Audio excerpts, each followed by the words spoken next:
ప్రపంచంలోనే అత్యంత శక్తివంతమైన ఆర్మీ కలిగిన అమెరికా తన ఆయుధ సంపత్తిని మరింత అప్గ్రేడ్ చేసుకుంటుంది. ఈ క్రమంలో అమెరికా వైమానిక దళంలోకి 6వ తరం స్టెల్త్ ఫైటర్ జెట్ చేరనున్నాయి. స్విట్జర్లాండ్ లో దావోస్ లో జరగనున్న వరల్డ్ ఎకనామిక్ ఫోరం సదస్సులో ప్రసంగించిన అమెరికా అధ్యక్షుడు ట్రంప్ తన సైన్యానికి అందనున్న ఈ 6th generator fighter jet F-47 పై ప్రశంసలు గుప్పించాడు. ఇది ప్రపంచంలోనే అత్యంత శక్తివంతమైన విధ్వంసకరమైన యుద్ధ విమానమని అభివర్ణించాడు. ఈ F-47 ఫైటర్ జెట్ కు 47 అనే సంఖ్యని ఎందుకు పెట్టారని ట్రంప్ ఆశ్చర్యంగా వ్యక్తం చేశాడు. నిజానికైతే 1947లో అమెరికా వాయుసేన స్వతంత్ర విభాగంగా ఏర్పడింది. అలాగే ప్రస్తుతం అమెరికాకు 47వ అధ్యక్షుడిగా ట్రంప్ వ్యవహరిస్తున్నారు. ఈ నేపథ్యంలోనే ఆయన పట్ల గౌరవార్థం అధికారులు ఈ పేరును ఖరారు చేసినట్లు తెలుస్తుంది. 2025 మార్చిలో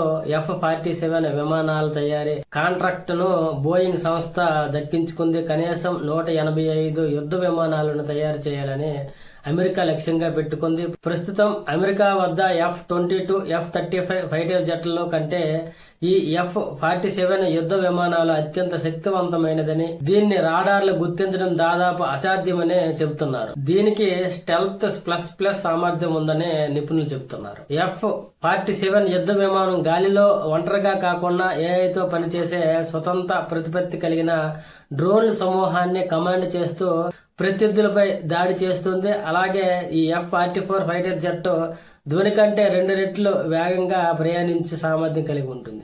అంతేకాకుండా F-22 కంటే 70% ఎక్కువ దూరం ప్రయాణించగలదు.